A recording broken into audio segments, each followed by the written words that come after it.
تم یہاں میرے کمرے میں کیا کر رہے ہو؟ وہ اس کو دیکھتی غصے سے چیخی تھی جب وہ اسے ناگوار نظروں سے دیکھنے لگا۔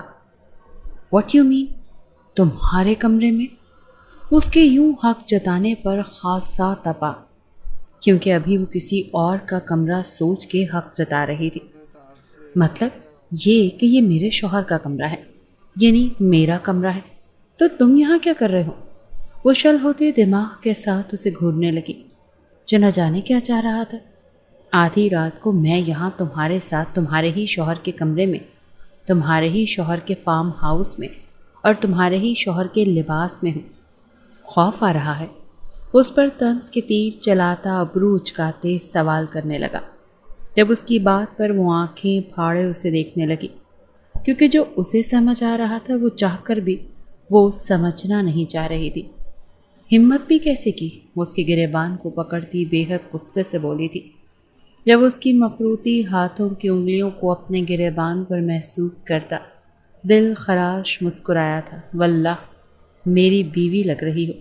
وہ ایک آنکھ ونک کرتا اسے تنگ کرنے لگا جب وہ پھر سے غرا اٹھی۔ کیا کھیل کھیل رہے ہو؟ اب کی بار وہ اسے مزید قریب کرتی پہلے سے بھی بلند آواز میں غرائی تھی۔ جب وہ اس کی حرکت کرتے ہونٹوں کو دیکھتا پل میں انہیں جکڑ گیا۔ اس افتاد پر مقابل کی آنکھیں باہر کو نکلی تھیں۔ وہ اس کی طرف دیکھتی اس کے کاندھے پر مکے جڑنے لگی۔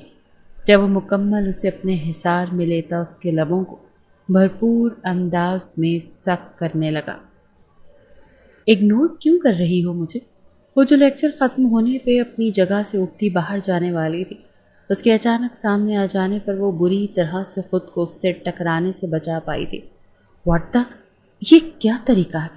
وہ سخت ناگواری سے بولی تھی، جبکہ اسے سامنے دیکھ کر دل الگ انداز میں خوف سے دھڑکا تھا۔ اگر وہ راکشش آ جاتا تو اس کا کچومڑ بنا دیتا۔ تم مجھے اگنور کیوں کر رہی ہو؟ وہ اب بھی اپنی بات پر ڈٹا تھا۔ میرا تم سے ایسا کوئی رشتہ نہیں نکلتا کہ میں تم سے گپے ہانکوں، سو پلیز آئندہ میرے راستے میں مت آنا۔ وہ جان بوجھ کر تلخ لہجے میں بولتی وہاں سے جانے لگی، جب اس کی بات پر وہ بے یقینی سے اس کی طرف مڑی تھی۔ بالکل، اب تمہارے سارے رشتے تمہارے نئے عاشق سے نکلتے ہیں، ہے نا؟ وہ زہر خون لہجے میں بولتا اس کا میٹر گھما گیا۔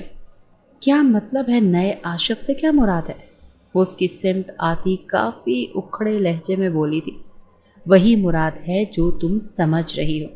ارے اتنا تو میں لڑکوں سے ملا نہیں ہوں جتنا تم لڑکا بدلتی ہو۔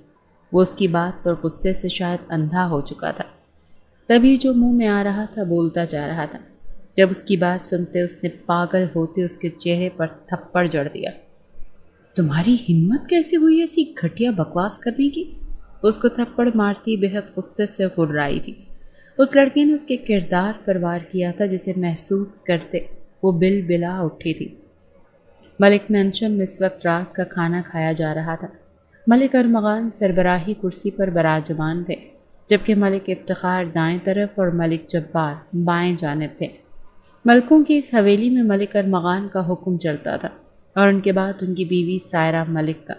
ملک ارمغان کے دو بیٹے تھے، ملک افتخار جن کی شادی ان کی پسند سے صفیہ ملک سے ہوئی تھی، ان کا ایک ہی بیٹا تھا آریز ملک، جبکہ ملک جبار کی شادی ملک ارمغان کی پسند سے ان کی دوست کی بیٹی زہرہ ملک سے ہوئی تھی، اور ان کی بھی ایک ہی اولاد تھی، ہائنہ ملک، بے حد گھمنڈی، مردوں کو پاؤں کی جوتی سمجھنے والی، اپنی مرضی کے مالک، خود سر، بدتمیز مگر بے حد حسین۔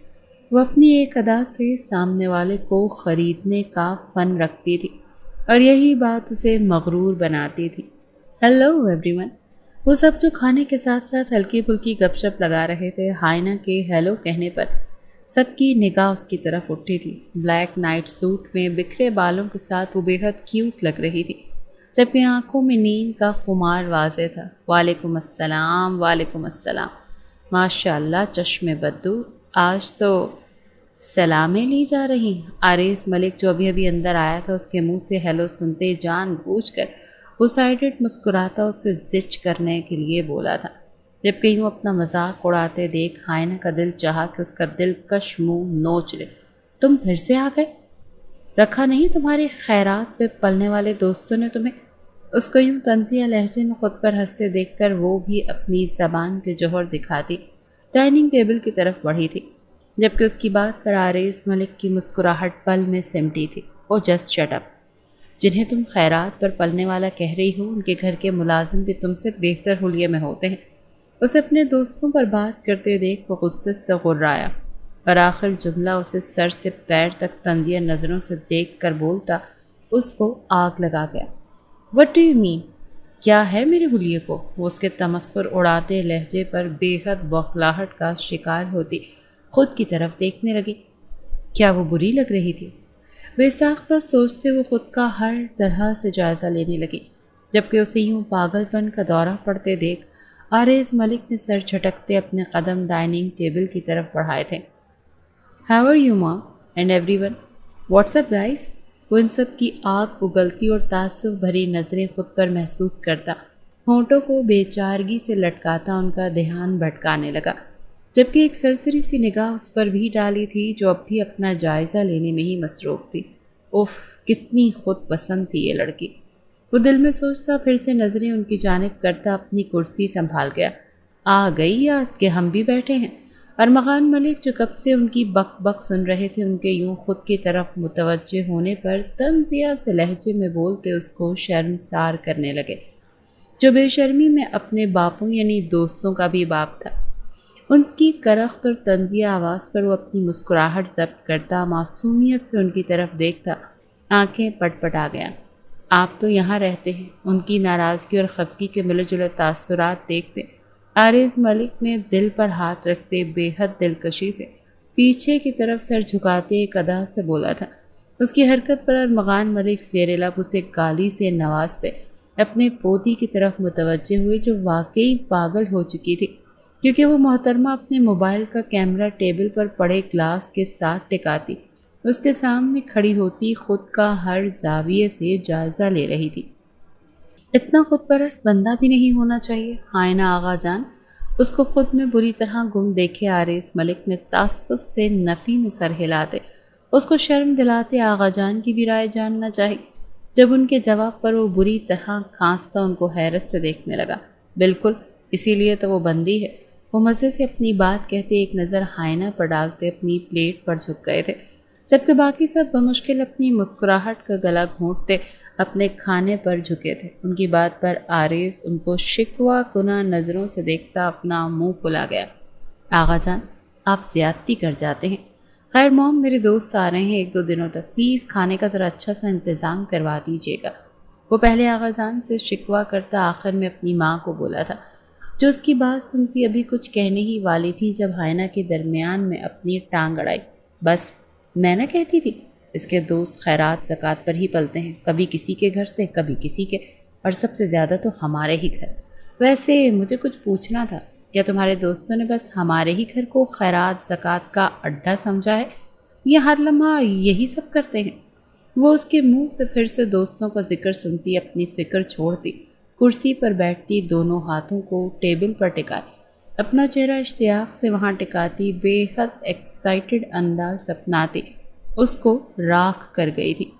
مجھے سمجھ نہیں آتا، تمہاری شکل زیادہ ناقابل برداشت ہے یا تمہاری باتیں؟ اس کی بکواس سنتا وہ زہر خوند لہجے میں پوچھتا اس کا پارا ہائی کروا گیا۔ مسئلہ میری شکل یا باتوں کا نہیں، تمہاری برداشت کا ہے، اور جہاں تک ناقابل برداشت چیزوں کی بات ہے تو تمہاری موجودگی اس فہرست میں سب سے اوپر آتی ہے۔ وہ دل چلے انداز میں بولتی، آنکھیں پٹ پٹاتی زچ کرنے والے انداز میں بولی تھی، جبکہ آریز ملک نے اس کی بات پر اسے کھا جانے والی نظروں سے دیکھتے اچانک سے اس کی طرف طنزیہ مسکراہٹ اچھالی تھی۔ شکر کرو کہ میں ناقابل برداشت چیزوں کی فہرست میں سب سے اوپر ہوں، ورنہ تمہاری باتیں تو پوری فہرست میں فٹ آ جاتی ہیں۔ وہ اپنی دلکش مسکراہٹ اس کی طرف اچھالتا اس کو آگ لگاتا ایک آنکھ ونگ کر گیا۔ اس کی بات اور اس پر تضاد اس کے تاثرات، ہائنہ کا دماغ سیکنڈز میں گھوما تھا۔ یو ایڈیٹ، تم سمجھتے کیا ہو خود کو؟ ہاں؟ وہ اپنی جگہ سے اٹھتی اس کی طرف بڑھتی بے حد غصے سے غرائی تھی، جبکہ باقی سب نفی میں سر ہلاتے تعصب سے ان کو دیکھ رہے تھے۔ یہ ان کا روز کا معمول تھا، اسی لیے کسی نے سیریس لینا ضروری نہیں سمجھا۔ میں آریز ملک ہوں اور خود کو وہی سمجھتا ہوں۔ وہ اپنے سامنے کٹے ہوئے فروٹس میں سے ایک اٹھا کر منہ میں ڈالتا، آنکھیں پٹ پٹاتا بے حد معصومیت سے دل جلانے والے انداز میں بولا تھا۔ اس کے ایکٹ پر ہائنہ کا اہانت سے چہرہ لال ہوا تھا۔ میں تمہیں؟ اس سے پہلے کہ ہائنہ اسے کوئی کرارا جواب دیتی، ارمغان ملک کی آواز پر بے ساختہ اپنے لب بھیج گئی۔ بس بہت ہو گیا، عمر دیکھو اپنی اور اپنے کام دیکھو۔ یہ عمر ہے اس طرح کے جھگڑے کرنے کی؟ وہ اپنا چمچ پلیٹ میں زور سے پٹکتے کافی غصے سے بولے تھے۔ وہ روز ان کی یہ ٹام اینڈ جیری والی لڑائی دیکھتے، مگر ان کے رویوں میں کوئی سدھار نہیں آ رہا تھا، بلکہ دن بدن دونوں ایک دوسرے کے اور خلاف ہوتے جا رہے تھے۔ آغا جان، یہ سب آپ کو میری دفعہ ہی کہنا آتا ہے کیا؟ اسے تو کچھ نہیں کہتے۔ ہاں، اسے کیوں کہیں گے؟ وارث ہے نا وہ اس گھر کا، اس کو تو لاڈ سے رکھیں گے۔ مجھے تو پرائے گھر بھیجنا ہے، اسی لیے میری کوئی قدر نہیں۔ وہ ان کے ٹوکنے پر بے حد برا منہ بناتی، شکوے سے بولتی، آخر میں ایموشنل بلیک میل کرنے لگی۔ جب اس کی بات سنتے سب بوکھلا گئے۔ ہائنہ، آغا جان نے بے ساختہ اس کو پکارا، جبکہ آرے سر جھٹک کر رہ گیا۔ ڈرامہ کوئن اس کی ایکٹنگ کرتے چہرے کو ایکس رے کرتی نظروں سے دیکھتا، اپنا سر جھٹکتا کھانے میں مشغول ہو گیا، جبکہ باقی سب شدید پریشان ہوتے اس کو منانے کی کوششیں کرنے لگے۔ نہ جانے ان لوگوں کو اس مکار لومڑی کی چالیں سمجھ کیوں نہیں آتی۔ شکل سے لگ رہی ہے کہیں سے یہ دکھی۔ وہ مسلسل اپنے کھانے پر جھکا، آنکھیں ٹیڑھی کرتے ایک نظر اسے بھی دیکھ لیتا، جب اپنے لاڈ اٹھوانے کے موڈ میں تھی۔ ایک ہوتے ہیں برباد لوگ، ایک ہوتے ہیں ایکسٹرا برباد، اور ان سب کا حاکم وہ ہوگا جو اس نمونی کو بیاہ کر لے کر جائے گا۔ اس شیطان کی نانی کی چالوں کو سمجھتا، بے ساختہ اس کے ہونے والے شوہر کو یاد کر گیا، جو نہ جانے کس لڑکی کے ساتھ لگا ہوا ہوگا۔ ایسے اچھا ہی ہے، کر لے ابھی انجوائے۔ یہ خون خار چڑیل اس کے پلے پڑ گئی تو کہاں نصیب ہوگی بیچارے کو آزادی۔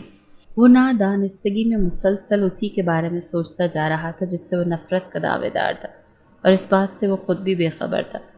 ہائنہ، پلیز اپنا چہرہ ٹھیک کر لو، سب کھا لیں گے تم پر ترس، کر لیں گے تم سے محبتیں، مگر اتنی گندی شکل تو نہ بناؤ، تمہاری قسم الٹی آ رہی ہے۔ وہ جان بوجھ کر دل خراب کرتے بے حد بیزارگی اور گندے تاثرات سے اس کے چہرے کی طرف دیکھتا، منت کرنے کے انداز میں بولا تھا، جبکہ ہائنہ جو جان بوجھ کر نقلی معصومیت کے تاثرات سجائے خود کو کافی معصوم اور دکھی ظاہر کرنے کی کوشش کر رہی تھی، آریز کی بات پر بے ساختہ اپنے چہرے کے زاویے درست کر گئی۔ اس کی پھرتی دیکھ کر اس کا قہقہا بے ساختہ تھا۔ کتنی خود پسند ہو تم لڑکی۔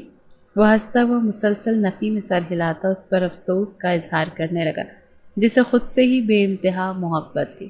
شٹ اپ، اوکے، تم جلو مت، اتنا جلنا اچھا نہیں ہوتا۔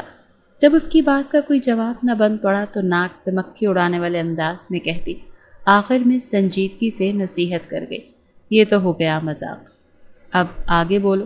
وہ بنا اس کی بات کو سیریسلی سنجیدگی سے بولتا اس کو دو کوڑی کا کر گیا، جبکہ یوں خود کی بے عزت ہونے پر وہ بمشکل اپنا غصہ ضبط کر پائی تھی۔ آگے بھی یہی کہ بہت پہلے کالے ہو اور مت چلو، کسی نے بیٹی بھی نہیں دینی تمہیں، اپنا نہیں تو اس لڑکی کا ہی خیال کر لو۔ وہ ڈھیٹ ابن ڈھیٹ تھی، یوں بے عزت ہو کے بھی کوئی اسے زبان میں ڈالنا نہیں آ رہی تھی۔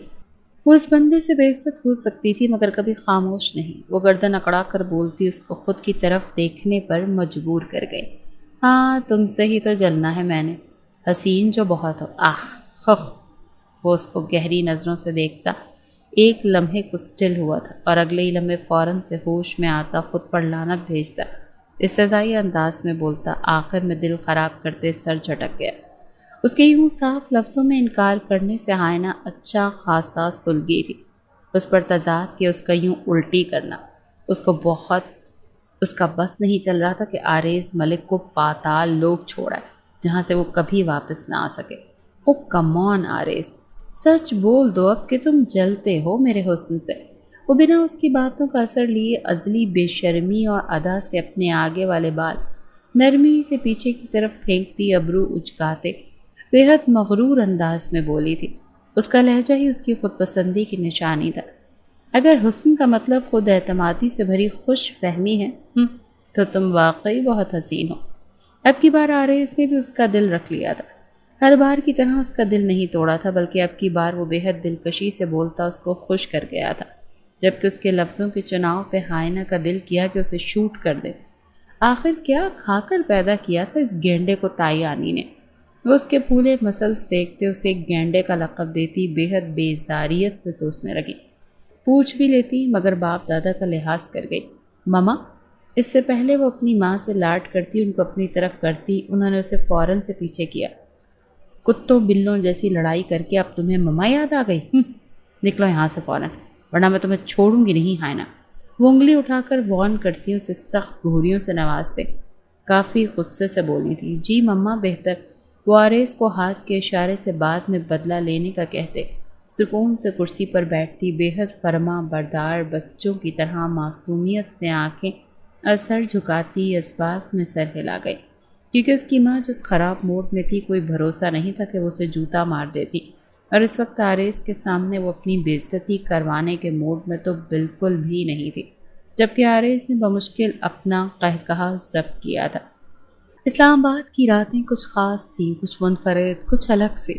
سردی اپنی موجودگی کا گہرا احساس دلا رہی تھی۔ ہوائیں شہر کی عمارتوں سے ٹکرا کر ایک مخصوص موسیقی چھیڑ رہی تھی، اور شہر کا دل بلیو ایریا چمکتے قمقموں میں نہایا ہوا تھا۔ دیکھنے والوں کی آنکھیں رشک سے بھری تھیں۔ کیفے لیونا کا بیرونی حصہ سفید لائٹوں میں جگمگا رہا تھا۔ ریسٹورانٹ کے ایک کونے میں بیٹھی وہ حسینہ اپنے دوستوں کے درمیان بیٹھی قہقہے لگاتی کئی دلوں کو دھڑکا رہی تھی۔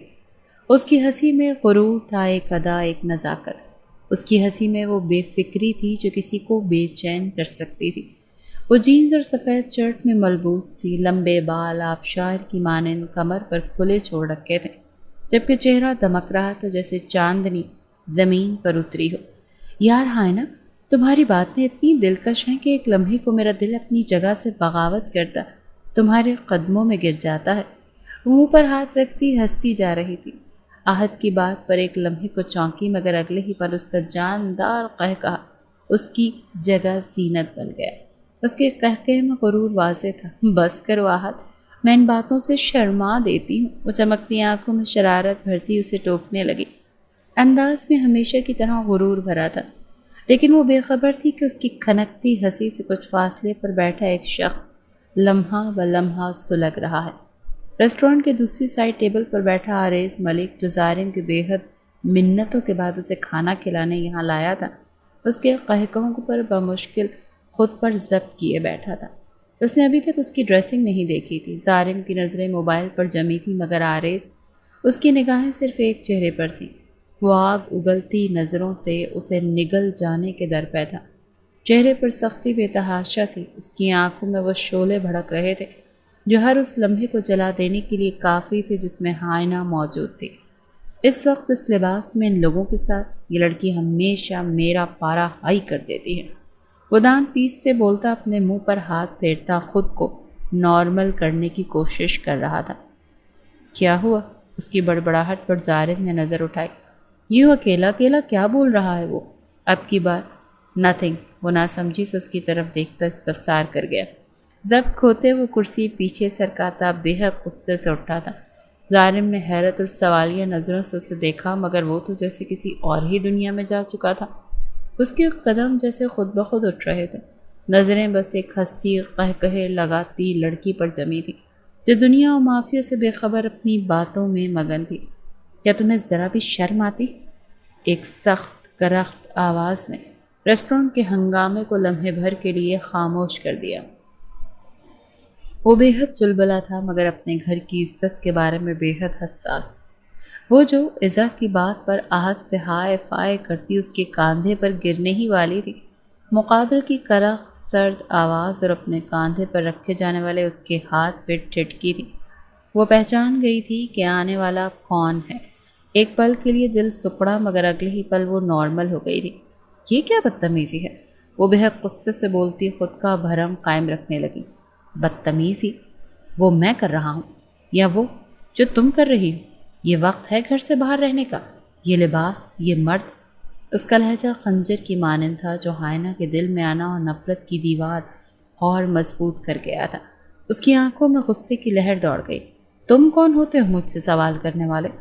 وہ ایک ہاتھ ٹیبل پر مارتے غصے سے پاگل ہوتی خراک کر بولتی کھڑی ہوئی تھی۔ بدقسمتی سے تمہارے اندر وہ خون دوڑتا ہے جو میرے اندر، اور اپنے خون کو گند میں چھوڑتے گندا نہیں کہلا سکتا۔ اس کے پورے گروپ پر ایک حقارت بھری نظر ڈالتا، ایک سائڈ کو منہ کرتے تھوکتا، ان سب کو دہلا گیا تھا۔ اس کے ایکٹ پر سب کا چہرہ اہانت سے سرخ پڑا تھا۔ "What the hell is this?" اس سے پہلے کوئی کچھ بولتا، آہت نے آگے بڑھتے اس کے سینے پر ہاتھ مارتے، پیچھے کی طرف دھکیلتے کافی غصے سے بولا تھا۔ وہ لاعلم نہیں تھا ان کے رشتے سے، مگر فی الحال وہ حائنہ سے اس کا یوں اس ٹون میں بات کرنا برداشت نہیں کر پایا تھا۔ اس کے ایکٹ پر آریز کے ماتھے کی رگیں پھڑکی تھی، جبکہ حائنہ کے چہرے کا رنگ اڑا تھا۔ وہ جانتی تھی وہ غصے کا بے حد تیز ہے اور غصے میں وہ کچھ بھی نہیں دیکھتا تھا۔ وہ اندھا ہوتا اپنا غصہ اتارتا تھا اور پھر غصہ اترنے پر ہوش میں آتا، اپنے غصے پر پچھتاتا تھا۔ وہ عہد کا انجام سوچتی دل ہی دل میں اس کی خیریت کی دعائیں کرنے لگی۔ "یو راسکل!" وہ اگلے ہی لمحے دہاڑتا اس کے منہ پر مکہ جڑ گیا تھا۔ اس کا مکہ اتنا شدید تھا کہ عہد 3 قدم پیچھے کو لڑ کھڑا تھا، پیچھے پڑی چیئر پر گرا تھا۔ اس کے یوں گرنے پر چیئر کا بیلنس بگڑا تھا اور اگلے ہی پل وہ اپنی چیئر سمیت زمیں بوس تھا۔ اس کے اتنے شدید مکے پر آہت کو اپنا جبڑا ٹوٹتا محسوس ہوا تھا۔ وہ ایک مڈل کلاس فیملی سے بلانگ کرتا تھا اور ان جم والوں کے وار سہنا اس کے بس سے باہر تھا۔ اس کے منہ سے نکلتا خون دیکھتے حائنہ کے تو ہاتھ پیر پھولے تھے۔ "آہت!" وہ چیختی ہوئی اس کی طرف بڑھنے لگی، جب اگلے ہی پل آریس ملک اپنے دوسرے ہاتھ کو استعمال کرتا، اس کی کلائی سے پکڑتا، ایک جھٹکے سے واپس موڑتا، گھماتے ہوئے اسے اپنے سینے سے لگا گیا تھا۔ اس کا یہ ایکٹ اتنا جان لیوا تھا کہ دونوں کی دھڑکنوں میں تلاطم برپا ہوا تھا۔ ایک ہاتھ اپنی پشت پر باندھے جبکہ دوسرا اس کی گردن سے گزار کر کاندھے پر رکھتا وہ اس کا دل روک گیا تھا۔ ایک قدم بھی اس کی طرف بڑھایا نا تو اس کا وہ حال کروں گا کہ اس کو پیدا کرنے والی ماں بھی اس کی لاش کو پہچان نہیں پائے گی۔ اس کا مکمل اپنے حصار میں لیتا، اس کے کان میں اپنی دہکتی سرگوشی انڈیلتا، وہ حائنہ ملک کو مکمل ساکت کر گیا تھا۔ یہ پہلا لمحہ تھا جب حائنہ ملک آریز ملک سے خوفزدہ ہو گئی تھی، جب وہ چپ چاپ سانس روکے اس کے حصار میں کھڑی تھی۔ اپنی پشت پر آریز کے دھڑکتے دل کی دھنک سنتے بھی حائنہ کا چہرہ سوائے خوف کے ہر تاثر سے عاری تھا۔ چھوڑو اسے خبیث انسان، اسے ہاتھ مت لگاؤ۔ وہ اس کے مکے پر ادھموا پڑا تھا، اس کے یوں حائنہ کو جکڑنے پر اپنے دکھتے منہ کو پکڑتا وہیں لیٹا، درد سے کراہتے لڑکھڑاتے لہجے میں دھاڑا تھا۔ وہ الگ بات تھی کہ اس کی دھاڑ بھی نارمل تھی۔ "تو روکے گا مجھے؟ ہاں؟" وہ ایک پل میں حائنہ کو سائڈ میں کرتا اس تک پہنچتا، پھر سے اس پر اپنے مکوں کی بارش کرنے لگا۔ "آریز! آریز!" حائنہ اور ظالم ایک ساتھ چلائے تھے۔ وہ ابھی کال سن کر آیا تھا۔ جب اسے وحشیوں کی طرح اس کو مارتے دیکھ بھاگتا وہ اس تک پہنچتا، اسے روکنے لگا جو کسی کے قابو میں نہیں آ رہا تھا۔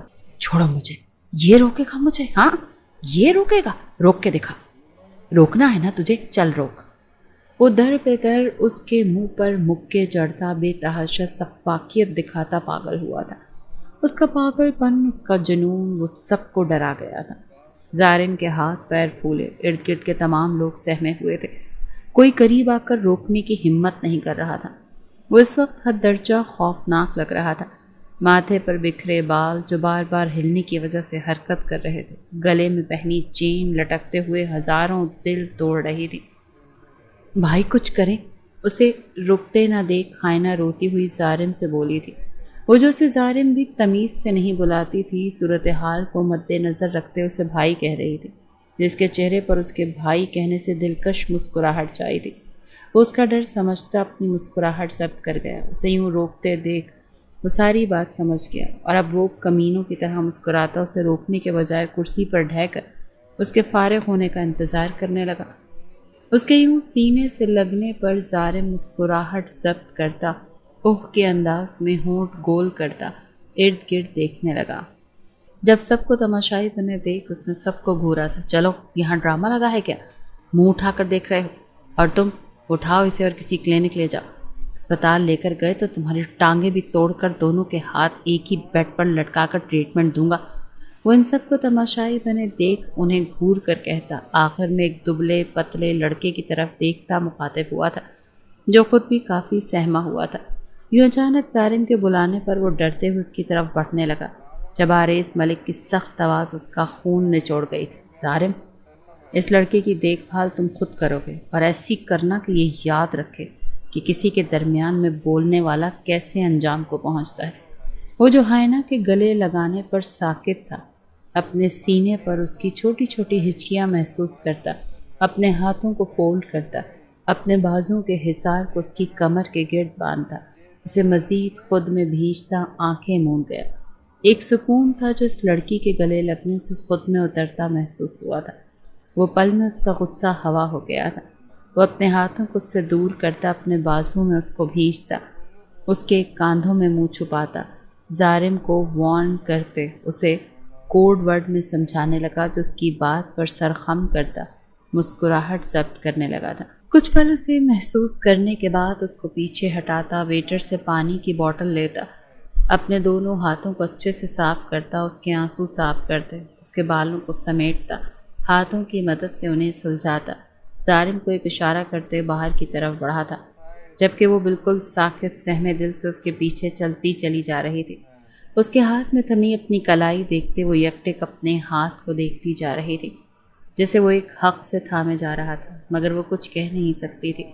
عہد کی حالت دیکھتے وہ بے حد خوفزدہ ہو گئی تھی، جو خون سے بھرا نہ جانے اب کس حال میں تھا۔ ایک دفعہ پھر سے اس کے آنسو بہے تھے جب اسے گاڑی میں دھکیلتا اس کے اوپر جھکا تھا۔ اسے خود پر جھکتے دیکھ وہ سانس روکتی پیچھے سیٹ کے ساتھ پشت لگا گئی، سہمی نگاہوں سے اس کی طرف دیکھنے لگی جو پسینے سے شرابور اس کے چہرے پر جھکا، اپنی گرم سانسوں کے تھپڑ اس کے ہونٹوں پر برسا رہا تھا۔ اس کی اجازت سے نکلی تھی باہر تم؟ ہاں، کس کی اجازت سے نکلی تھی باہر تم؟ اس کا جبڑا اپنے ہاتھ کی سخت گرفت میں لیتا وہ اس کے منہ پر پھنکارا تھا۔ بلا شبہ اس کا ایکٹ آریز ملک کے غصے کو جھاگ کی طرح بٹھا گیا تھا، مگر اسے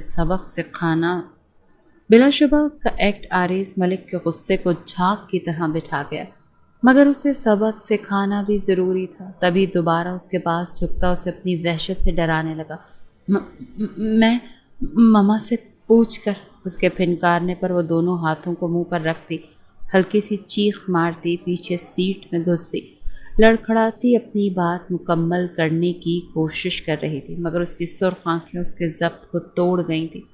وہ پیچھے ہٹتی، پھوٹ پھوٹ کر روتی، اپنے منہ پر دونوں ہاتھ جماتی، ہچکیاں لینے لگی۔ جب اس کے رونے پر وہ اس کے سر کے پاس اپنے ہاتھ کا زوردار مکہ مارتا پیچھے ہوا تھا۔ Damn it! وہ باہر نکلتا، اپنے اسی ہاتھ جو گاڑی کے بونٹ پر مسلتا مارتا، اپنا غصہ کم کرنے لگا جو ایک دفعہ پھر سے اود آیا تھا۔ اسے وحشیوں کی طرح اپنا ہاتھ حشر بگاڑتے دیکھ وہ ہمت کرتی گاڑی سے نکلنے لگی، جب اس کی سرد آواز ہائنا ملک کے کانوں سے ٹکرائی۔ باخدا ہائنا، اگر تم نے ایک قدم بھی اس گاڑی سے باہر نکالا تو حلال طریقے سے تمہاری ٹانگوں کو وہ حشر کروں گا کہ تم 2 مہینے چلنے پھرنے کے قابل نہیں رہو گی۔ وہ اس کی سوچ پڑتا، اپنے ہاتھ کی حرکت کو روکتا، بنا اس کی طرف دیکھے گاڑی کے شیشے سے سر ٹکا کر سرد مگر گھمبیر لہجے میں بے باکی کی ہر حد پار کر کے بولتا۔ ہائنا کو زمین میں گاڑ گیا تھا۔ اس کا ذو معنی مطلب سمجھتے وہ کانوں کی لو تک سرخ پڑتی، غم اور غصے کے ملے جلے تاثرات سے اس کی طرف سائیڈ مرر سے دیکھنے لگی، جو اب خود بھی اپنا سر گاڑی سے ٹکائے ہی اس کی طرف اپنی آنکھیں کر گیا۔ دونوں کی نظریں ملی تھیں اور نظروں کے اس تصادم پر دل پل میں لرزتا، اپنی جگہ سے ہلتا، مقابل کے قدموں میں ڈھہ جانے کو تیار تھا، جب اگلے ہی پل وہ ظلم کی انتہا کرتی اس پر سے اپنی نگاہیں پھیر گئی۔ اس کے یوں منہ موڑنے پر وہ مزید بے پرا تھا۔ اس عہد کے ساتھ تو قہقہے لگائے جا رہے تھے اور اب مجھ پر نظر نہیں ٹک رہی۔ وہ غصے سے سوچتا، دماغ پر زور دے کر عہد کی شکل یاد کرنے لگا۔ کیا وہ مجھ سے زیادہ ہینڈسم ہے؟ اس کی بگڑی ہوئی شکل یاد کرتا وہ خود سے ہی اندازے لگانے لگا۔ جب نتیجے پر پہنچتا وہ فخریہ مسکرایا۔ بلا شبہ آریز ملک کی ایک جھلک عہد کبیر کی کئی ملاقاتوں پر بھاری تھی۔ وہ خود ہی اپنی سوچ پر مسکراتا ڈرائیونگ سیٹ کی طرف بڑھ گیا۔ اسے جلد سے جلد اس حسینہ کو قابو کرتے اس کی اصل حیثیت بتانی تھی۔ اس کو بتانا تھا کہ اس پر اس سے زیادہ حق آریز ملک کا ہے، مگر تب تک کے لیے یہ دوریاں۔ وہ گاڑی بیک کرتا ایک تیکھی نظر اس پر ڈالنے لگا، جو باہر کی طرف دیکھتی اپنی سوچوں میں مگن تھی۔ اس کے ہوا کی دوش سے لہراتے بال ایک دلکش نظارہ پیش کر رہے تھے۔ وہ خود کے حسن سے لاپرواہ، گہری سوچ میں گم، ہر چیز سے بیگانہ تھی۔ ابھی اگر یہ میرے لیے حلال ہوتی تو میرے سامنے یوں کسی اور کی سوچ میں گم نہیں، بلکہ میری گردن میں میرے بازو ڈالتی، سانسوں کے لیے تڑپ رہی ہوتی۔ آہ ملک، آہ! وہ اس کو کچھ دیر یوں ہی گہری حسرت سے سوچتا دیکھتا، اپنی ہی سوچ پر گہری سانس بھر گیا۔ وہ جانتا تھا کہ یہ لومڑی اتنی آسانی سے یہ سب ہونے نہیں دے گی، تبھی سر جھٹک کر اپنا دھیان ڈرائیونگ پر مرکوز کرنے لگا۔ اس واقعے کو 4 دن گزر چکے تھے اور وہ اس واقعے کے بعد سے کافی بیمار تھی، اور آج طبیعت کے سنبھلنے پر وہ یوں ہی جانے کے لیے تیار ہوئی تھی۔ یہ کدھر جا رہی ہو تم؟ وہ جو اپنا بیگ کاندھے پر لٹکائے باہر کی طرف بڑھ رہی تھی، اس کے پوچھنے پر آبرو اچکا گئی۔ تم کون ہوتے ہو مجھ سے یہ پوچھنے والے؟ وہ ایک آبرو اچکاتی کافی غرور سے بولی تھی۔ یہ اس رات والی ہائنا لگ ہی نہیں رہی تھی جو اس بندے سے خوف کھاتی اس کے حصار میں ہی چھپی تھی، تمہارا ہونے والا شوہر۔ وہ اپنی دونوں پاکٹس میں ہاتھ ڈال کر ایک ادا سے کھڑا ہوتا، اسے جلا کر راکھ کر گیا۔ What the hell! شکل دیکھی ہے اپنی؟ اس کی بات پر بل بلاتی اس کی اوقات اسے دکھانے لگی۔ نہیں، لیکن تمہاری حسین آنکھیں بتاتی ہیں کہ میں ان کے لیے ایک حسین منظر ہوں۔ وہ مزے سے اس کی آنکھوں پر سارا ملبہ ڈالتا، بری الذمہ ہوتا، جبکہ اس کی بات پر وہ منہ کھول گئی۔ انسان کو خوش ہونا چاہیے، خوش فہم نہیں، اور راستے سے ہٹیں، یوں نہیں جانا ہے مجھے۔ وہ طنزیہ انداز میں بولتی آخر میں کافی بدتمیزانہ لہجے میں بولی تھی، جب اس کی بات پر دانت کچ کچا گیا۔ میرے ساتھ جاؤ گی تم، یوں نہیں، اکیلی نہیں۔ اب کی بار وہ کافی سنجیدہ لگا تھا۔ تمہارے ساتھ جانے سے پہلے میں مر نہ جاؤں؟ وہ کاٹ دار لہجے میں بولتی استحصائی انداز میں سر ہلا گئی۔ جب وہ پل میں اس کی سانسوں کے قریب ہوتا، اس کے خود 14 طبق روشن کر گیا۔ تو پھر مر جاؤ، لیکن اگر میرے بغیر گئیں تو اس جگہ کا حشر میں وہ کروں گا کہ دوبارہ وہاں کوئی بھی قدم رکھنے کے لائق نہیں بچے گا۔ اسے دھمکی دیتا اپنے کمرے کی طرف بڑھ گیا۔ جب وہ کرتی، ایک پل کو اس کی دھمکی سے ڈری تھی، مگر اگلے ہی پل اپنی حالت میں واپس آتی وہاں سے نکلتی چلی گئی تھی۔ ہائنا، اگنور کیوں کر رہی ہو مجھے؟ وہ جو لیکچر ختم ہونے پر اپنی جگہ سے اٹھتی باہر جانے والی تھی، آہت کے اچانک سامنے آ جانے پر وہ بری طرح خود کو اس سے ٹکرانے سے بچا پائی تھی۔ What the hell! یہ کیا طریقہ ہے آہت؟ وہ سخت ناگواری سے بولی تھی، جبکہ اسے سامنے دیکھ کر دل الگ انداز میں خوف سے دھڑکا تھا۔ اگر وہ راکشش آ جاتا تو اس کا کچومر بنا دیتا۔ تم مجھے اگنور کیوں کر رہی؟ وہ اپنی بات پر ڈٹا تھا۔ میرا تم سے ایسا کوئی رشتہ نہیں نکلتا کہ میں تم سے گپے ہانکوں، سو پلیز آئندہ میرے راستے میں مت آنا۔ وہ جان بوجھ کر تلخ لہجے میں بولتی وہاں سے جانے لگی، جب اس کی بات پر وہ بے یقینی سے اس کی طرف مڑی تھی۔ بالکل، اب تمہارے سارے رشتے تمہارے نئے عاشق سے نکلتے ہیں، ہے نا؟ وہ زہر خون لہجے میں بولتا اس کا میٹر گھما گیا۔ کیا مطلب ہے نئے عاشق سے کیا مراد ہے؟ اس کی سمت آتی کافی اکھڑے لہجے میں بولی تھی۔ وہی مراد ہے جو تم سمجھ رہی ہو۔ ارے اتنا تو میں لڑکوں سے ملا نہیں ہوں جتنا تم لڑکے بدلتی ہو۔ اس کی بات پر غصے سے شاید اندھا ہو چکا تھا، تبھی منہ میں جو آ رہا تھا بولتا جا رہا تھا۔ جب اس کی بات سنتے ہائنا نے پاگل ہوتے اس کے چہرے پر تھپڑ جڑا تھا۔ تمہاری ہمت بھی کیسے ہوئی ایسی گھٹیا بکواس کرنے کی؟ اس کو تھپڑ مارتی بے حد غصے سے غرائی تھی۔ اس لڑکے نے اس کے کردار پر وار کیا تھا جسے محسوس کرتے وہ بل بلا اٹھی تھی۔ سچ بول رہا ہوں میں۔ ارے بھول گئی کیا تم؟ کیسے تمہارے اس عاشق نے وہاں تمہارے لیے میس کریٹ کیا تھا؟ وہ جان بوجھ کر سب کو اس کی طرف متوجہ کرنے کے لیے بلند آواز میں دھاڑا تھا، جبکہ اس کی چالاکی سمجھتے ہائنا نے آگ اگلتی نظروں سے اس کی طرف دیکھا تھا۔ اوہ، تم اس کی بات کر رہے ہو جس نے تمہارے ریسٹورنٹ کے سامنے تمہیں برہنہ کیا تھا؟ اور یس، وہی نا جس کے ایک ہاتھ کا تھپڑ تم سہن نہیں کر پائے تھے، اور وہی نا جس نے تمہاری اپنے دوستوں سے بھی خاطر تواضع کروائی تھی۔ وہ اس کی بات پہ الٹا اس کو ڈالتی جان بوجھ کر اس کی امیج گرانے لگی، جس پر وہ بوکھلاتا یہاں وہاں دیکھنے لگا، جس پر سب اسٹوڈنٹس ہنس رہے تھے۔ آئندہ میرے پہ بات کرنے سے پہلے 1000 دفعہ سوچنا، because I am a bad بچ فار یو۔ وہ انگلی اٹھا کر وارن کرتی، اس کے بالوں میں جان کے ہاتھ چلا کر خراب کرتی دل جلانے والی مسکراہٹ لبوں پر سجاتی بےحد معصومیت سے وہاں سے نکلی تھی، جبکہ اس کے تھپڑ اور اس پر تضاد اس کے لفظوں کی حرکت پر وہ پاگل ہونے کے در پہ تھا۔ تمہیں تو میں چھوڑوں گا نہیں ہائنا ملک۔ وہ دل میں عہد کرتا اس کی پشت کو زہر انگیز نظروں سے دیکھنے لگا، جو آنے والے وقت سے بے خبر اپنی مستی میں دھت تھی۔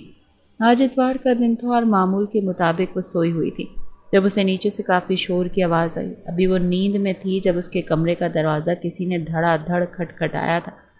وہ بمشکل اپنی آنکھیں کھولتی نیچے آئی تھی جب سب کے چہرے دیکھتے وہ ناسمجھی سے اپنی تائی کے پاس صوفے پر بیٹھتی ان کے کاندھے پر سر رکھ گئی تھی۔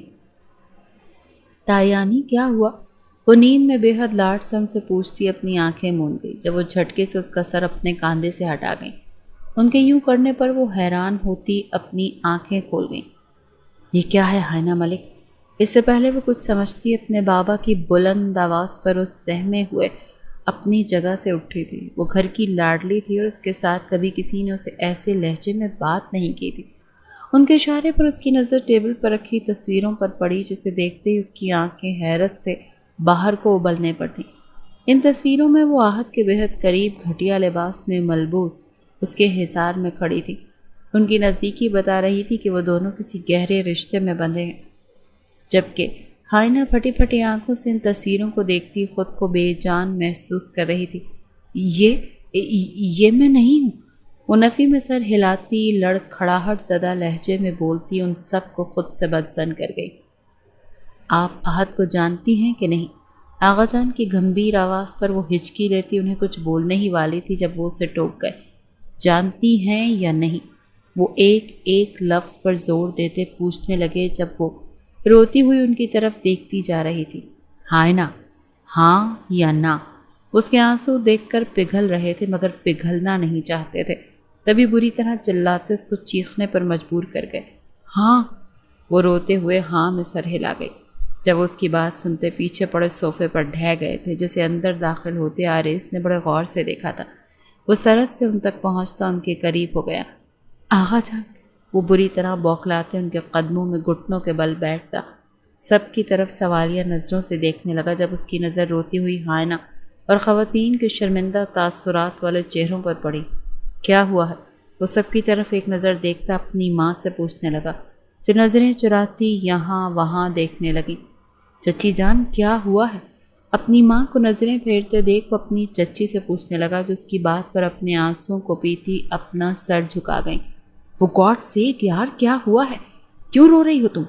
وہ آغا جان کے قدموں سے اٹھتا اس کے قریب آیا تھا، جو بھرے نین کٹوروں میں جھلملاتے آنسو دیکھتا پاگل ہوا تھا۔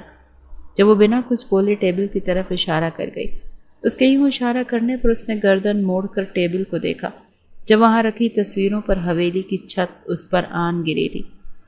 اس کے دل کی حالت ہائنا سے بھی بدتر ہوئی تھی۔ محبوب کو غیر کی باہوں میں برہنہ دیکھنا کسی غیرت مند کے لیے قابل قبول نہیں ہوتا۔ وہ پھٹی پھٹی آنکھوں سے کبھی ہائنا کو دیکھتا تو کبھی ان تصویروں کو۔ بے ساختہ اس کا دل چاہا دنیا کو ہی ختم کر دے۔ کتنی ظالم دنیا تھی۔ اپنے وجود کے بائیں جانب درد محسوس کرتے وہ اپنے ہاتھ کی مدد سے اسے سہلانے لگا، جب آگ کم نہ ہونے کے بجائے بڑھتی جانے لگی۔ آریس، ایسا کچھ نہیں ہے، یہ سب اس نے اس دن کا بدلہ لینے کو کیا ہے۔ اس کی حالت دیکھتی وہ پوری طرح ٹوٹ چکی تھی۔ اسے لگا تھا شاید وہ ان تصویروں کو یقین نہیں کرے گا، مگر وہ جانتی نہیں تھی کہ حقیقت ہو یا مصنوعی، محبوب کو برہنہ دیکھنا مر جانے کا مقام ہوتا ہے۔ اس لڑکی کا یونی جانا بند ہے کل سے۔ کوئی رشتہ دیکھو اور اسے چلتا کرو۔ میں اپنے گھر میں گند برداشت نہیں کروں گا۔ اس سے پہلے کوئی کچھ کہتا، ہائنا کے والد کی گرجدار آواز پر وہاں موت کا سا سناٹا چھایا تھا، جب ان کی بات پر ہائنا نے بے اختیار نفی میں سر ہلایا تھا۔ بابا، وہ بے یقینی سے ان کی طرف دیکھنے لگی، جو اس کی طرف دیکھے بنا باہر کی طرف بڑھے تھے، جبکہ باقی سب بھی رفتہ رفتہ وہاں سے چلے گئے تھے۔ وہ روتی ہوئی نیچے بیٹھتی چلی گئی تھی۔ جس خاندان پر وہ اکڑتی تھی آج وہی اس کو دھتکار گیا تھا۔ اس کا غرور پل میں خاک ہوا تھا، جبکہ اس غرور کے کرچی کرچی ہوئے ٹکڑے اس کے دماغ کو زخمی کر رہے تھے۔ وہ ٹکڑے پورے وجود میں سرایت کرتے اس کی رگوں سے خون رسنے کا باعث بن رہے تھے۔ غرور کے فنا ہوئے ٹکڑوں نے اس کی مکمل وجود کو اپنی لپیٹ میں لیتے اس کے لیے زندگی محال کر دی تھی۔ آہ کاش کاش یہ غرور اس میں نہ ہوتا تو آج اس کے ٹکڑے اس کی رگوں کو کاٹ نہ رہے ہوتے۔ یہ کیا کر رہے ہو تم؟ میں اپنے گھر سے اس گن کو نکالنا چاہ رہا ہوں اور تم ہو کہ اس کو ہمیشہ کے لیے اپنے سر پر سوار کر رہے ہو۔ اس وقت سوائے حائنہ کے سب آغا جان کے کمرے میں موجود تھے۔ جب آریز کی بات پر حائنہ کے والد نے بے ساختہ احتجاج کیا تھا، جبکہ ان کی بات پر زہرہ ملک نے شوہر کو شکوہ کنہ نظروں سے دیکھا تھا، جو کس دیدہ دلیری سے اپنی بیٹی کو گند کہہ رہے تھے۔ کیا بیٹیاں تب تک بیٹیاں ہوتی ہیں جب تک آپ کے حکم کے مطابق چلتی ہیں؟ صرف تب تک جب تک وہ گھر کے مردوں کو خوش کرتی ہیں؟ جب ان کی اچھی بات پر ان کو سراہا نہیں جاتا تو غلطی پر اتنا وبال کیوں کھڑا کر دیتے ہیں؟ وہ بنا کچھ بولے بس سوچ رہی تھی جب آریز کی آواز نے انہیں ہوش دلایا تھا۔ ٹھیک ہے، میں اسے لے کر یہاں سے چلا جاؤں گا، مگر اس کا نکاح صرف آریز ملک سے ہوگا اور یہ ہو کر رہے گا۔ وہ میری تھی اور رہے گی، اور جس بات پر آپ سب اسے ہرٹ کر رہے ہیں، یہ اگر غلط نکل آیا تو اپنی بیوی کے ایک ایک آنسو کا بدلہ لوں گا میں، کیونکہ مجھے اس پر پورا یقین ہے۔ آپ لوگوں کی طرح ہر نظر آ جانے والی چیز پر یقین نہیں کر لیتا آریز ملک۔ وہ طنزیہ لہجے میں بولتا وہاں سے نکلتا چلا گیا، جبکہ وہ سب پیچھے سے اس کی بات کو سوچتے گہری مشکل میں پھنسے تھے۔ آج اس کا نکاح تھا، مگر وہ لا علم تھی کہ کس سے، جس بات کی سزا دے رہے تھے سب اسے۔ وہ بنا غلطی کے قربان ہو رہی تھی اور اس کی آہ و بقا سننے والا کوئی نہیں تھا۔ آہ آریز، تم نے بھی یقین نہیں کیا مجھ پر۔ وہ نہ جانے کیوں سب سے زیادہ اس شخص کی بے اعتمادی سے ہرٹ ہوئی تھی۔ اس سے دشمنی ایک جگہ، مگر وہ کبھی بھی یوں سے اکیلا نہیں چھوڑتا تھا۔ تو پھر کیوں آریز ملک؟ آپ کیوں؟ کیا تم بھی ایک سازش میں آتے مجھے لوگوں کے ہاتھوں میں رسوا ہونے کو سونپ دو گے؟ وہ مسلسل سوچتی اپنے دکھتے سر کو سنبھالنے لگی، جبکہ بیوٹیشین اس کے چہرے پر مہارت سے کام کر رہی تھی۔ وہ اس وقت آدھی تیار کردہ حالت میں ہی حسن کی مورت لگ رہی تھی، مگر کیا فائدہ ایسے حسین لگنے کا؟ کاش حسن سے قسمت بدلی جا سکتی، تقدیر لکھی جا سکتی۔ وہ بے اختیار سوچتی گہری سانس بھر گئی۔ اتنی بھی کیا نفرت کہ میرے پاس کوئی آیا بھی نہیں۔ اس کی نظریں کب سے دروازے کی جانب ٹکی تھیں، مگر نہ اس کی والدہ آئیں نہ تائی آنی۔ وہ اپنے آنسو پیتی خود کو رونے سے باز رکھنے لگی۔ جب ان لوگوں کو تمہاری پرواہ نہیں تو تمہیں بھی ضرورت نہیں ہے ان کے لیے آنسو بہانے کی۔ وہ خود کو سمجھاتی اپنے نکلنے والے آنسو صاف کرنے لگی جب دروازے پر دستک ہوئی۔ لڑکیوں سے چادر دو، مولوی صاحب آئے ہیں۔ باہر سے اپنی تائی آنی کی آواز آئی تھی۔ جب ان کی پوری بات سنتے وہ بے ساختہ اپنے دل پر ہاتھ رکھ گئی۔ نہ جانے کیوں دل الگ انداز میں دھڑکا تھا، اپنی کیفیت سمجھ سے باہر تھی۔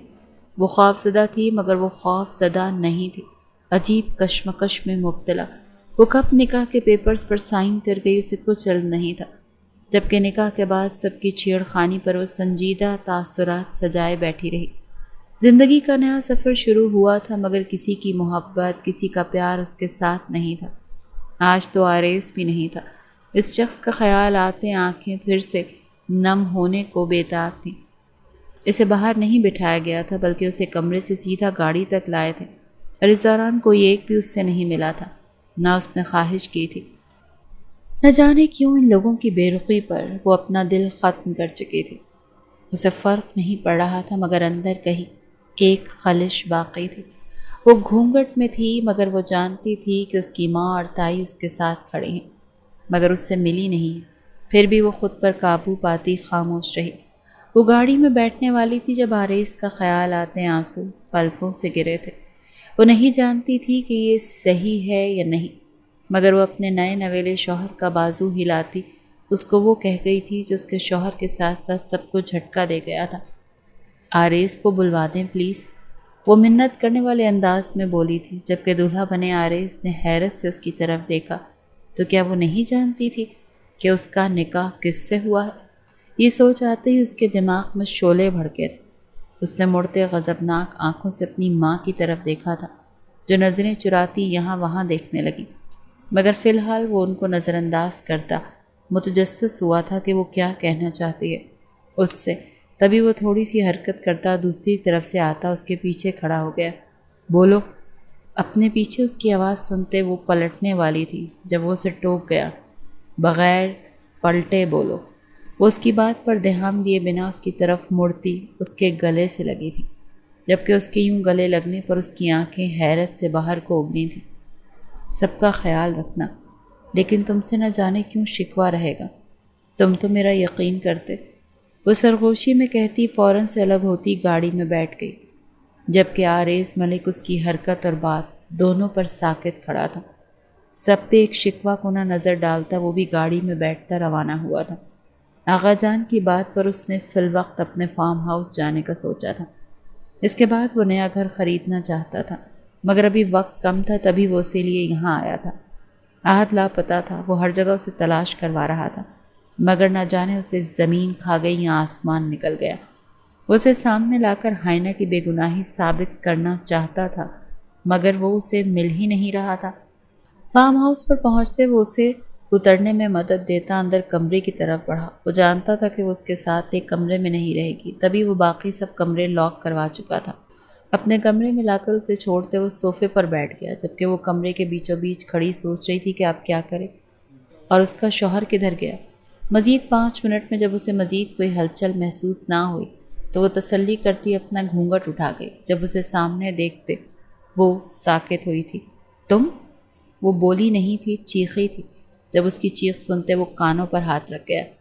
تم یہاں میرے کمرے میں کیا کر رہے ہو؟ اس کو دیکھتی غصے سے چیخی تھی جب اسے ناگوار نظروں سے دیکھنے لگا۔ What do you mean? تمہارے کمرے میں؟ وہ اس کے یوں حق جتانے پر خاصا تپا تھا، کیونکہ ابھی وہ کسی اور کا کمرہ سوچ کے حق جتا رہی تھی۔ مطلب یہ کہ یہ میرے شوہر کا کمرہ ہے، یعنی میرا کمرہ ہے، تو تم یہاں کیا کر رہے ہو؟ وہ شل ہوتے دماغ کے ساتھ اسے گھورنے لگی، جو نہ جانے کیا چاہ رہا تھا۔ محترمہ، کیا آپ پاگل ہیں؟ آدھی رات کو میں یہاں تمہارے ساتھ، تمہارے ہی شوہر کے کمرے میں، تمہارے ہی شوہر کے فارم ہاؤس میں اور تمہارے ہی شوہر کے لباس میں ہوں، تو کیا آپ کو عقل نہیں آ رہی؟ وہ اس پر طنز کے تیر چلاتا ابرو اچکاتے سوال کرنے لگا، جب اس کی بات پر آنکھیں پھاڑے اسے دیکھنے لگی، کیونکہ جو اسے سمجھ آ رہا تھا وہ چاہ کر بھی وہ سمجھنا نہیں چاہ رہی تھی۔ کیا تم میرے شوہر ہو؟ وہ ایک ایک لفظ کو توڑ کر اس سے پوچھتی اس کے لبوں پر مسکراہٹ بکھیرنے کا باعث بنی تھی۔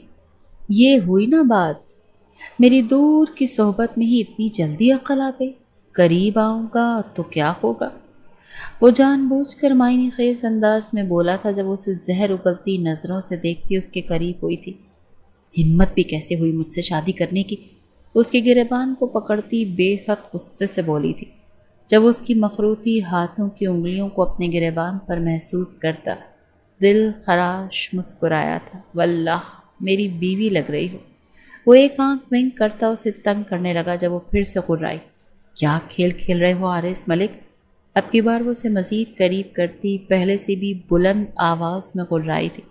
جب وہ اس کی حرکت کرتے ہونٹوں کو دیکھتا پل میں انہیں جکڑ گیا تھا۔ اس افتاد پر ہائنہ کی آنکھیں باہر کو نکلی تھیں۔ وہ اس کی طرف دیکھتی اس کے کاندھے پر مکے جڑنے لگی۔ جب وہ مکمل اسے اپنے حصار میں لیتا اس کے لبوں کو بھرپور انداز میں سک کرنے لگا۔ اس کے لبوں کو اپنی گرفت میں لیے وہ گہری چپی اس کے حوالے کرتا اس کے لہنگے کی چولی کو کھولتا جھٹکے سے اسے الگ کر گیا۔ اپنا اوپر والا برہنہ درد دیکھتے وہ پھٹی پھٹی آنکھوں سے اس کی طرف دیکھنے لگی، جو مخمور نگاہوں سے اسے دیکھ رہا تھا۔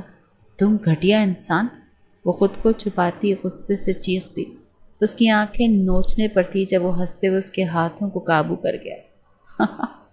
سوری، اتنا زیادہ نہیں سوچا تھا میں نے۔ اس کے ہاتھ قابو کرتا وہ اس کی گردن پر لب رکھتا اسے ساری حقیقت سے آگاہ کرنے لگا کہ وہ سچائی جانتا ہے اور کیسے آغا جان کو کنوینس کرتے وہ اس کو خود کے نکاح میں لے آیا، جبکہ اپنے کردار کی گواہی اس کے منہ سے سنتے وہ قدرے پرسکون ہوئی تھی۔ ان کی شادی کو تقریباً 4 ماہ ہونے کو تھے اور ان 4 ماہ میں حویلی سے کوئی بھی اس کی خیریت دریافت کرنے نہیں آیا تھا۔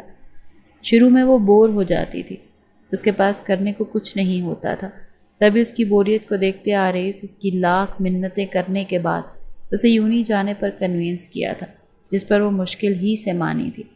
جبکہ آریز کے ساتھ اس کا رشتہ نارمل تک ہی تھا۔ وہ ساتھ کھاتے تھے، سوتے تھے، ٹھیک سے رہتے تھے۔ آریز کی محبت پر وہ حیران ہوتی تھی، مگر کبھی کبھی وہ اس محبت پر نازاں بھی ہوتی تھی۔ جبکہ بعض اوقات وہ محبت کو سائڈ کرتا پہلے والا آریز بنتا، اس کو جلاتا تھا، مگر اس کی باتوں کو سہن نہ کرتی اب وہ رو پڑتی تھی، جس پر وہ اسے اپنے گلے سے لگاتا، محبت سے مناتا تھا۔ بے شک اس کی زندگی پرسکون گزر رہی تھی، مگر حویلی والوں کی طرف سے ملنے والا درد پہلے دن کی طرح تازہ تھا۔ وہ لاؤنج میں بیٹھی اپنا فیورٹ شو دیکھ رہی تھی جب آریز نے وہاں قدم رکھتے اپنا گلا کھنکارا تھا۔ اس کی کھنکار پر وہ اپنی جگہ سے اٹھتی اس کی طرف بڑھتی تھی۔ اتنی جلدی آ گئے تم؟ اس کی طرف دیکھتی استفسار کرنے لگی جب اس سے ساتھ لگاتا اس کے ماتھے پر لب رکھ گیا۔ ہاں، تمہیں کہیں لے کر جانا ہے، چلو۔ اس کا ہاتھ تھامتا اسے لے کر جانے لگا جب وہ اسے ٹوک گئی۔ ارے پانی تو پی لو اور مجھے چینج تو کرنے دو، کہاں لے کر جا رہے ہو؟ وہ اس کی جلد بازی پر حیرت سے اس سے دیکھتے بولی جب وہ نفی میں سر ہلا گیا۔ نہیں، اس کی ضرورت نہیں ہے، ایسے ہی چلو۔ اس کو ساتھ لیتا گاڑی کی جانب بڑھا جب وہ کاندھے اچکاتی اس کے ساتھ ہو لی تھی۔ حویلی پہنچتے اس نے حیرت سے اس کی طرف دیکھا تھا۔ ہم یہاں کیوں؟ اس کے تاثرات اب کافی سنجیدہ تھے۔ اترو۔ وہ بنا جواب دیے اسے اترنے کا کہنے لگا، جس پہ وہ اسے گھورنے لگی۔ اگنور کر رہے ہو؟ اس کی آنکھیں پل میں بھری تھی، جبکہ اس کی بھری بھری آواز سنتے وہ جھٹکے سے سر اٹھاتا اس کی طرف دیکھنے لگا۔ اپنی جان کو اگنور کر سکتا ہوں میں بھلا؟ وہ پل میں موبائل سائٹ پر کرتا اسے اپنے حصار میں لے گیا۔ پھر ہم یہاں کیوں آئے ہیں بتاؤ؟ اس کے گلے میں باہیں ڈالتی لاڈ سے بولی تھی جب اس کے ماتھے پر لب رکھ گیا۔ تمہارے مجرم کو بے نقاب کرنے۔ وہ اس کو ساتھ لگاتا اس کے کان میں سرگوشی انڈیل گیا جب وہ اس کی بات پر گہرے سناٹے میں تھی۔ ہاتھ مل گیا؟ بے ساختہ اس کی زبان سے نکلا تھا جب وہ ہاں میں سر ہلا گیا۔ وہ بے ساختہ شکر کا سانس خارج کرتی اندر کی طرف بڑھی، جبکہ وہ اس کے ساتھ ساتھ چلتا موبائل پر کسی کو ٹائپنگ کر رہا تھا۔ سچ بولنا، ورنہ تمہیں ایسی جگہ لے جا کر ماروں گا کہ تمہاری لاش بھی کسی کو نہیں ملے گی۔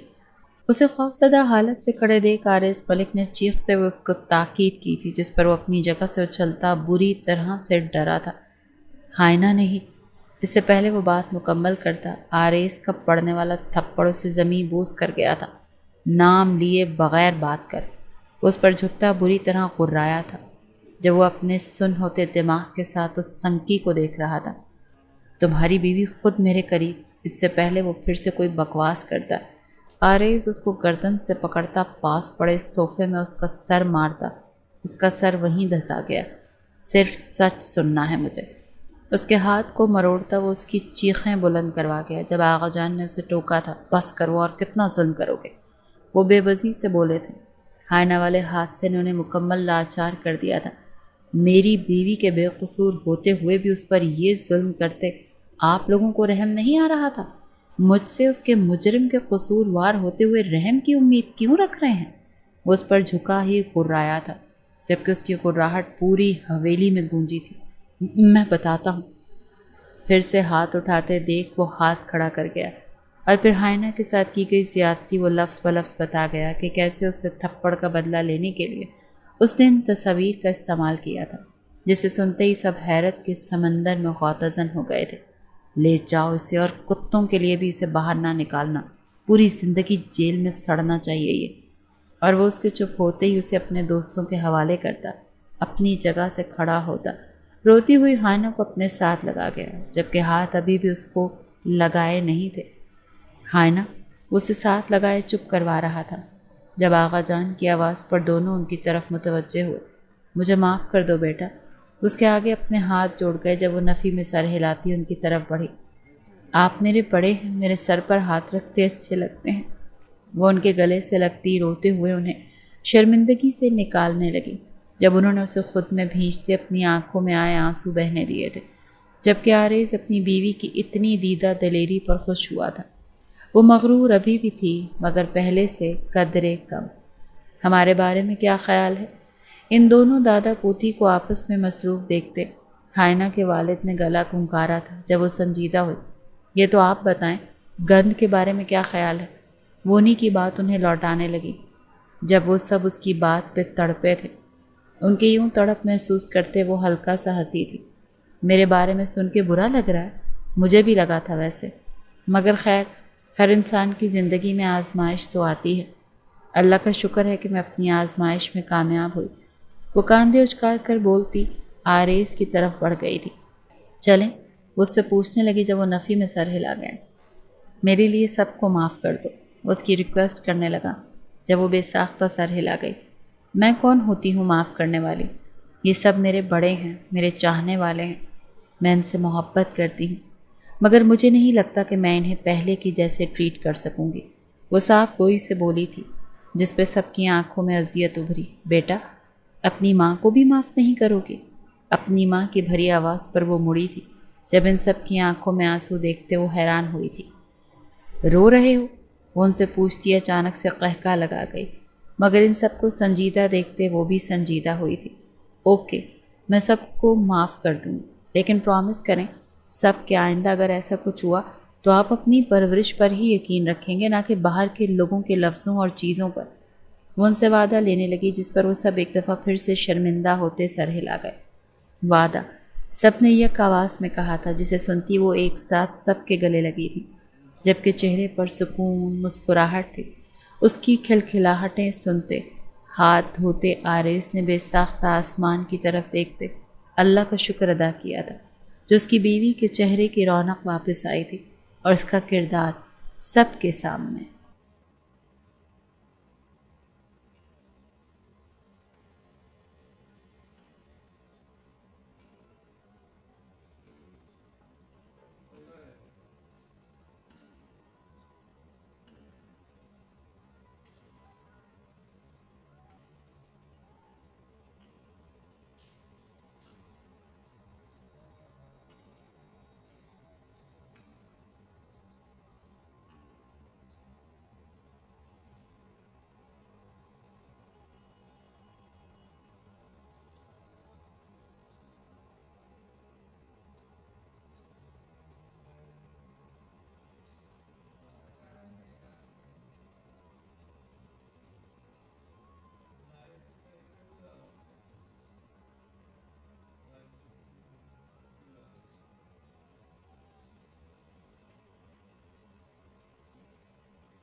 আর থাকুক না থাকুক না আসে দেখবো না কারেন্ট আসছে কি কারেন্ট আসছে না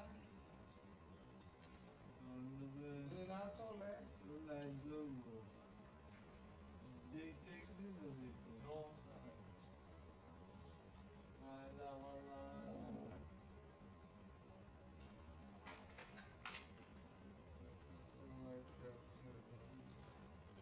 ضرورت ہے ضرورت ہے